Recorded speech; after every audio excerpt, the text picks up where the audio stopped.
네, 여러분 안녕하십니까? 1월 20일 화요일 용호상박 투자의 전쟁 시작합니다. 오늘은 호랑이팀 매니저 네 분과 함께하는 용호상박. 사실은 저희가 타겟 시황을 열심히 준비하고 있었는데요. 이게 웬일인가요? 지금 채팅창에서도 다들 지금 이 넥스트레이드 시장에서 시장이 많이 좀 급락을 하고 있어서 5,000피를 목전에 두고 그 라운드 피겨 딱 터치하고 이랬으면 참 좋았을 텐데 그래도 지금 시장이 많이 좀 흔들리는 모습을 보여주고 있습니다.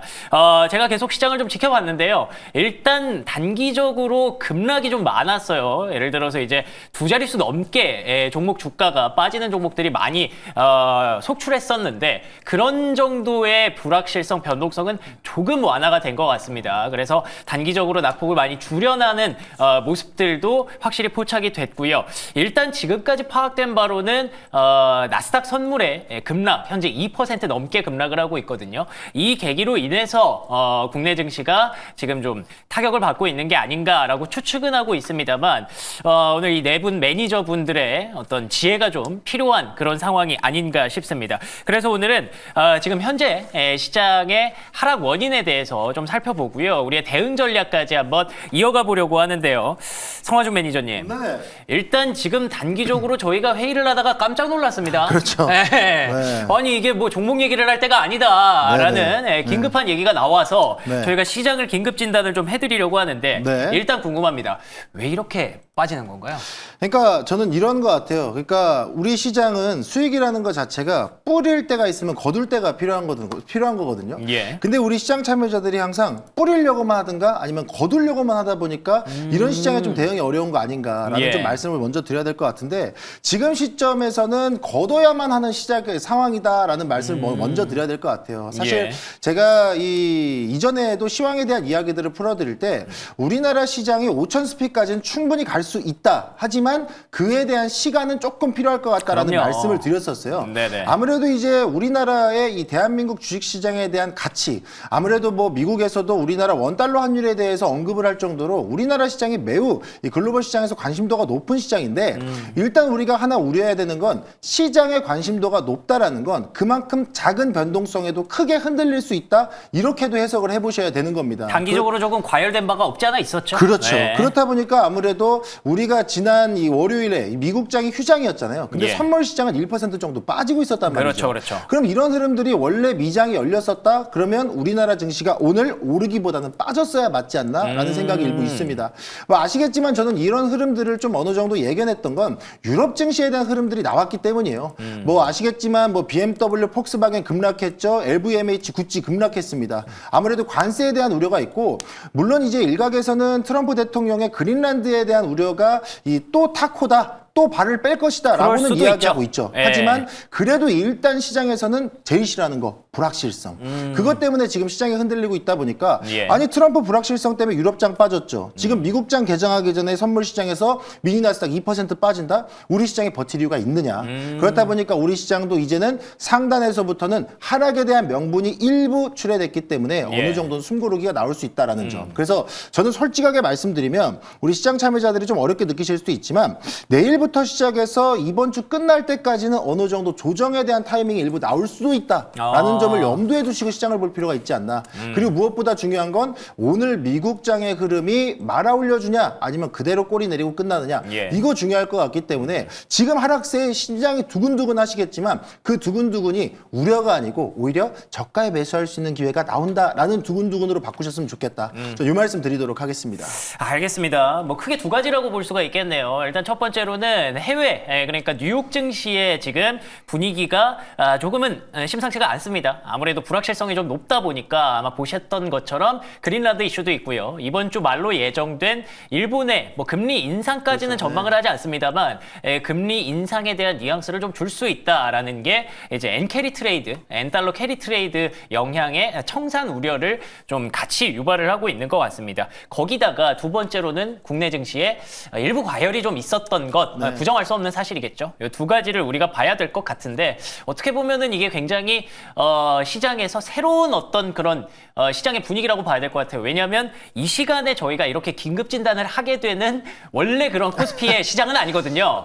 근데 이 시간에는 조금 이제 변동성과 불확실성을 누적시켰다가 그 다음날 아침에 우리가 좀 걱정을 하곤 했는데 일단 지금 단기적으로 이런 발작이 좀 심각하게 나타나는 게 어떻게 보면 변동성이 굉장히 확대될 수도 있는 그런 상황을 우리가 또 새롭게 맞이하다 보니까 지금 시장을 또다시 한번 진단을 좀 해봐야 되는 그런 상황인 것 같습니다. 최창인 매니저님, 네. 이게 좀 넥스트레이드 영향도 좀 있는 것 같은데 네. 국내 증시가 단기적으로 좀 발작이 좀 심하게 나타나는 그 이유에 대해서 한번 얘기를 좀 해주시죠. 사실 넥스트레이드 같은 경우는 이제 매수세가 강한 그런 시장이 아니다 보니까 네네. 약간의 공포 매물만 나와도 크게 빠질 수 있다라고 보시면 될 것 같고요. 예. 지금 우리가 얘기하고 있는 사이에 뭐 거의 다 지금 회복하면서 지금 올라오고 그러니까요. 다시 그것도, 올라오고 있는 네, 그것도 새로운 네. 특징이에요. 네. 상황입니다. 그래서 그만큼 이 저점에서 매수세가 강하게 들어왔다라고 보시면 될 것 같고요. 예. 아직까지는 뭐 삼성전자라든가 아니면 뭐 현대차 지금 그룹주들 오늘 전체적으로 좀 빠지긴 했는데 우상향에 대한 기조는 아직까지도 추세에는 아무런 영향이 없다라고 보시면 될 것 같고 현대차 같은 경우도 지금 계속 5일선 타면서 지금 좋은 흐름 보여주고 있는 상황이라 좀 긍정적으로 보셔도 괜찮을 것 같고 오늘 사실 시장에서 미선물이 1% 넘게 빠지고 있었어요. 우리 장중에도. 그렇죠. 그래서 그런 부분들이 어느 정도 영향을 주면서 장 초반에 외인이 양시장 합쳐서 거의 1조 원을 매도하는 그런 상황이었거든요. 그럼에도 불구하고 장 후반부 막판에는 거의 대부분 다시 매수세로 돌아서면서 결국에는 매도폭을 굉장히 많이 축소를 했습니다. 그래서 양시장 합쳐서 한 2천억 정도 매도를 한 것 같은데 그만큼 저점에서 이제부터는 외국인도 저점 매수세에 강하게 지금 매수세가 유입되고 있는 만큼 예. 우리 시장 당분간은 좀 변동성은 있을 수 있겠지만 우상향 그 추세상에는 우상향 흐름은 기존은 계속 이어갈 거다. 이렇게 말씀드릴 수 있을 것 같아요. 네. 그렇죠. 뭐 주식시장에서 제일 큰 악재가 많이 오른 것이 악재다라고 표현을 하기는 합니다만 그것 빼고는 사실 국내 증시 단일적으로 어떤 문제가 지금 딱 발견된 건 아니거든요. 그렇기 때문에 이 상승 추세를 좀 회복하고 다시 올라갈 수 있지 않을까라고 보고 계시기는 한데 지금 뭐 자막으로 나갔습니다만 뭐 엔화 폭탄설 뭐 이런 것들이 좀 나오니까 워딩이 좀 생각보다 심각해서 이거에 대해서 좀 고민이 좀 필요할 것 같아요. 강찬 매니저 엔화 폭탄설 뭐 이렇게까지 봐야 되나요? 어떻게 보세요? 그렇게까지 볼 필요는 없을 것 같아요. 예. 뭐 일본이 그렇게까지 하는 나라가 아니고 원체 보수적인 나라기 때문에 예. 이번에 금리 인상한 것도 엄청난 시간 동안 고민하다가 올린 그렇죠. 거잖아요. 예. 그렇기 때문에 이번에 또 한 번 올릴 것이라는 생각은 좀 들진 않고 그런 부분들을 걱정하실 필요는 없을 것 같고 아까 전에 제가 최창림 매니저가 말씀하셨듯이 그런 부분을 좀 더 약간 덧대서 말씀을 드리면 지금 우리나라 코스피 지수가 한 15거래일 연속 그러니까 지난 12월 말일부터 시작해서 15거래일 연속 상승을 한 거예요. 마지막 거래일에 한 번 살짝 하락하긴 했는데 네, 그리고 쭉 올라왔던 네, 거예요. 맞아요. 그리고 만약에 1월 달 들어서 올해 들어서는 13거래일째 상승하다가 오늘 좀 밀린 거거든요. 맞습니다. 그렇기 네. 때문에 많이 올라온 부분이 있습니다. 그리고 제가 그때마다 항상 시장 참여자들 이제 제가 공개 방송할 때 이렇게 말씀을 드렸는데 네. 오늘 만약에 상승이 나오면 5,000포인트 가능하다. 근데 오늘 중요한 게 외국인의 수급이 정말 중요한데 최근에 외국인의 수급을 보게 되면 항상 장 초반에 오전에 매도가 많이 나와요. 예. 그리고 오후장에 담는 모습을 많이 보여줬습니다. 오늘도 역시 오전에 좀 많이 매도가 나왔다가 오후장에 지금 담고 지금 저녁에 애프터마켓은 더 담고 있습니다. 그러니까 예. 계속 외국인도 저가 매수하는 흐름을 계속 보여주고 있고 그런 흐름이기 때문에 지금 만약에 오늘 그 미국장이 어제 쉬었기 때문에 오늘 그런 부분들 트럼프와 유럽 간의 그러한 갈등 문제 그런 부분들이 시장에 반영된다고 하면 내일 우리나라 시장도 좀 밀리겠죠. 그러면 그때 우리도 빨리 매도를 하고 오후장에 조금 단기적으로 들어간 부분들은 빨리 매도를 하고 오후장에 담는 그러니까 외국인과의 흐름을 좀 약간 동일시하게 가져가는 게 좋겠다라고 생각이 들고 최근에 또 시장의 모습 보게 되면은 좀 많이 올라갔던 대형주 예. 즉 삼성전자나 SK하이닉스 쪽에 조금 매도를 하고 그 수급의 폭이 좀 순환매가 빨리 돌긴 하지만 코스닥 쪽으로 이동하고 있다는 부분 이제 코스닥이 오늘 980까지 넘었다가 거의 990까지 가려다가 좀 밀린 거거든요. 조금 있으면 1000스닥이 또 넘어가게 됩니다. 그러면 코스닥 역시 1000스닥이 넘어가게 되면 또 한 번의 급등이 코스닥도 나오면서 키 맞추기가 맞춰질 수 있거든요. 그런 부분들 좀 생각해 봤을 때 물론 삼성전자, SK하이닉스가 올라가야 5000스피, 1000스닥도 갈 수 있습니다. 그래도 반도체 소분장도 다 같이 올라갈 그렇죠. 수 있는 부분이고요. 네. 그렇지만 단기적으로 많이 올라왔던 부분들에서 수급이 빠져나가고 다시 들어가는 부분들을 우리가 좀 같이 동참하지 않겠나라고 생각이 들고 많은 분들이 그러면 삼성전자, SK하이닉스 반도체 무너지는 거냐 이제 많이 올랐기 때문에 조정이 사실 들어가는 거냐 그게 제일 궁금하긴 해요. 그게 제일 궁금하시겠죠. 그 부분은 제가 확실히 말씀드리면 아닙니다. 오. 예, 단기적으로 흔들림이 있겠지만 올해 후반에 아니 이번 주 후반에 인텔의 실적 발표부터 시작해서 다음 주 29일에 삼성전자 실적 발표, SK 하이닉스 실적 발표, 메타 뭐 테슬라부터 시작해서 그쵸, 애플 줄줄이 나오죠. 줄줄이 29일부터 예. 2월 초까지 계속 빅테크의 실적 발표가 있거든요. ASML, 뭐 어플라이드 머티리얼즈보다 랩리서치 전부 다 테크 종목들이 전부 다 실적 발표가 아마 호시적에 나올 겁니다. 그러면 그때 다시 한번 수급이 테크로 몰려갈 거기 때문에 그 전까지 일주일 정도는 약간 소강 상태가 되지 않을까. 그 부분들이 코스닥으로 수급이 이동할 것 같으니까 그 부분들의 외국인들의 흐름을 우리가 같이 동참해서 움직이는 것도 트레이드하는 방법에서 참 좋지 않을까라는 생각을 가져봅니다. 이게 딱 참 마침 맞게 또 SK하이닉스 실적 발표 직전에 이런 일이 생기니까 참 공교롭네요. 네. 근데 어쨌든 뭐 지금까지 우리가 SK하이닉스의 실적에 대해서는 거의 뭐 믿어 의심치 않았기 그렇죠. 때문에 맞습니다. 이런 펀더멘털만 보고 가자. 다시 말하면 NXT라는 장이 생기고 나서 이렇게 나타나게 된 새로운 그 국내 증시의 어떤 현 상황이라고 봐야 될 것 같고요. 그 NXT의 변동성을 너무 우리가 흔들려서는 안 될 것 같다는 생각이 좀 들어요. 네. 그래서 이제 강주환 매니저께서도 삼성전자, SK하이닉스 여기서 무너지는 거 절대 아니다라고 얘기해 주셨는데 이가람 매니저님도 동의하시는지 궁금합니다. 지금 뭐 저가 매수 해도 되는 그런 분위기인가요? 저가 매수에 저는 저르의 기회인 것 같고요. 그다음에 앞서 말씀하신 분들의 뷰랑 조금 다른 뷰가 저는 있어서 좋아요. 제가 일단 생각하고 있는 것들과 제가 보고 있는 화면을 좀 통해서 제가 여러 가지 좀 설명을 들어보도록 하겠습니다. 예. 가장 기본적 바탕은요. 작년으로 한번 들어가 볼게요. 작년에 미국장이 못 가고 있었을 때 가장 강했던 나라가 어디죠? 한국이었습니다. 그렇죠. 똑같이 미국을 빼서 이머징 마켓 왔었는데 저는 그게 똑같이 반복될 거라고 봅니다. 일단 지금 장 빠진 거 보게 되면 미국 나스닥 선물지수가 2%대 약세가 이어지고 있는데 예. 요것 때문에 지금 빠지고 있는 건데요. 어저께 미국장이 쉬었죠? 오늘 미국장이 열려야 됩니다. 근데 자꾸 트럼프가 우리 장중에도 그린란드는 우리 거다라는 발언을 계속해왔어요. 맞아요. 거기다가 X에다가 지금 소셜 미디어에다가도 그린란드에다가 미국 국기 꽂아놓은 것까지 올려놨단 말이죠. 결국 이제 이런 이슈 너무 세게 나가다 보니까 겁먹고 빠지는 것 같은데 결국 이거는 미국의 자금 이탈로 보는 게 맞을 것 같고요. 네. 그건 지금 유럽이란 전쟁이냐 봐야 될 것 같은데 자 전쟁했을 때 가장 먼저 뛰어 올라가는 건 유가입니다. 유가 보겠습니다.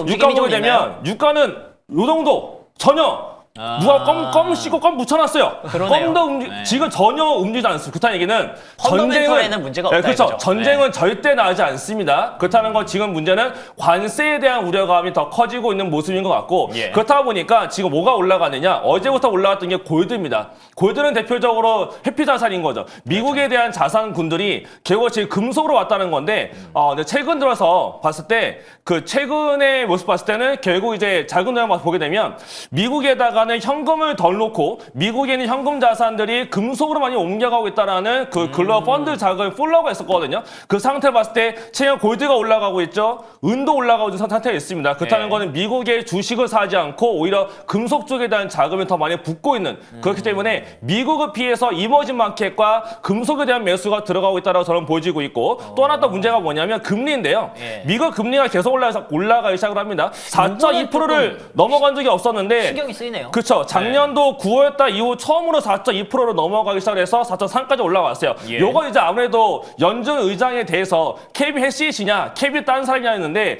결국 경제위원장이 아니라 다른 분 될 거다라는 표현을 썼다 보니까 금리가 튀어 올라왔고 그러면서 미국의 대한 경기에 대한 불안감, 결국 지금 관세 전쟁을 하게 되면 유럽도 오늘 피치가 뭐라고 있냐면 네. 지금 미국과 유럽 간의 관세 전쟁 붙게 되면 유럽의 GDP가 0.5%는 내려갈 수 있어라고 경고를 했는데 똑같이 미국과 유럽 간의 관세 분쟁이 세지게 되면 미국도 경기가 불안해지게 되니까 그렇죠. 금리가 올라가는 거거든요.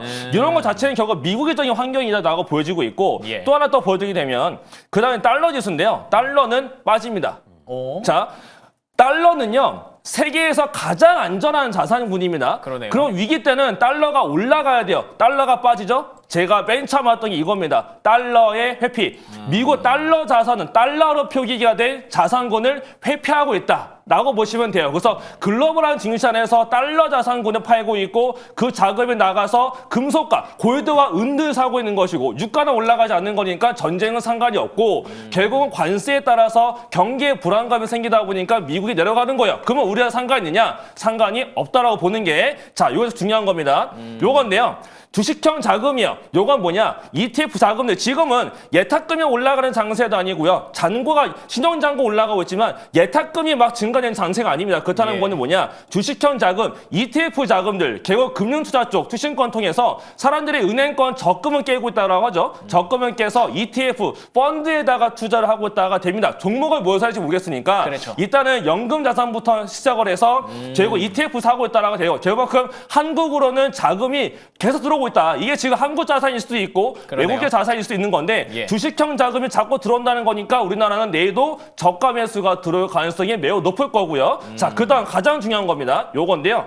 어떤 거죠? 요거면 끝납니다. 자, 저번 주에 이머징 마켓에 들어온 자금이에요. 녹색 색깔이 많죠? 들어온 건데 예. 토탈 제일 위에 거가 이머징 마켓이고 예. 한국이 한국이 여기 있어요. 제가 편집해 놓은 건데 한국으로는 계속 외국계 자금이 들어옵니다. 그러네요. 외국계 자금이 왕창 들어왔는데 야 미국장 빠졌어. 우리 자금 다 빼? 그럴까요? 전혀 그렇지 않아요. 그들은 이런 거를 뉴스를 보고 매매하는 게 아니라 기계적으로 우리가 한국 이만큼 사이로 약정이 되어져 있기 때문에 그만큼은 다 들어올 때까지 아마 들어올 거예요.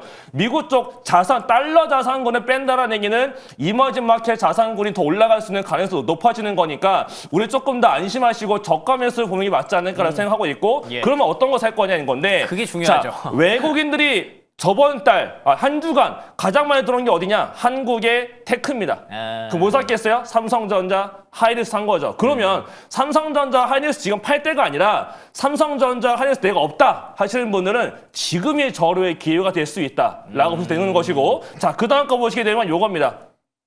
요것도 마찬가지로 한 달간 한 주간 봤을 때 외국인 자금이 가장 많이 들어온 게 한국의 산업재와 테크입니다. 그러네요. 외국인이 사고 있고 국내 자금들이 적금을 깨서 ETF 펀드를 사고 있는데 우리가 겁먹을 필요가 있겠느냐? 글로벌에서 유동성이 가장 큰 나라가 한국이 될 것 같아서 저는 지금처럼 빠지고 있는 시기가 내일부터 저가 매수 기회가 될 거니까 코스닥을 보기보다 내일은 일단 지수가 밀릴 때 무조건 코스닥 대형주를 보시는 게 가장 맞지 코스피. 않을까라고 말씀을 드리겠습니다. 아, 좋습니다. 그러니까 저는 지금 이 시장 상황 속에서 또 하나 말씀드리고 싶은 건 일단은 이가람 매니저님께서 너무나도 명쾌하게 정리를 해주셔가지고 제가 여기서 덧붙이고 싶은 건 매수할 수 있는 타이밍이 언제냐가 중요할 것 같아요. 그러니까 저도 지금 시점에서는 우리 시장이 빠지는 이유를 또 한번 제가 또 덧붙여 설명을 드리자라 그러면 지금 트럼프의 그린란드발 유럽과의 관세 정책에 대한 부분들의 불이 붙은 거거든요. 그게 명확한 거죠, 지금. 그게 제일 네. 명확한 네. 이유예요. 근데 맞아요. 이게 붙을 수밖에 없는 이유가 이전부터 얘기가 나왔던 게 유럽에서 이야기했던 게 야 너네 미국 자꾸 우리한테 관세 이런 식으로 때리면 우리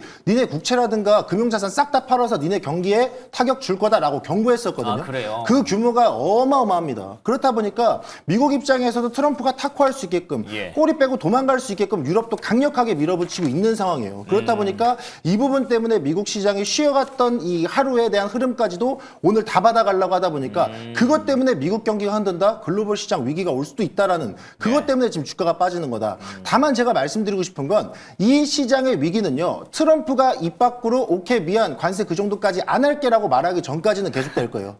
그렇기 때문에 저는 지금 시점에서는 당장 내일장에 우아하고 섣불리 들어가기보다는 여러분들이 또 미장에 대한 흐름이라든가 이 정치적인 불확실성에 대한 흐름들을 분명히 확인을 하셔야 된다라는 점. 예. 그래서 그 부분들을 확인을 하셔야만 여러분들이 진짜 찐 저점에 들어갈 수 있지 이런 타이밍에 그냥 단순히 내일 빠져서 매수한다? 그런 타이밍은 좀 어렵다. 하지만 저도 만약 이에 대한 내용들이 정리된다. 그러면 이가람 매니저와 의견과 동일하게 저도 코스피 대형주에 대한 흐름을 보셔야 된다는 점은 명확하게 다시 한번 짚어드리도록 하겠습니다. 결론은 그거네요. 공부를 많이 해야 된다.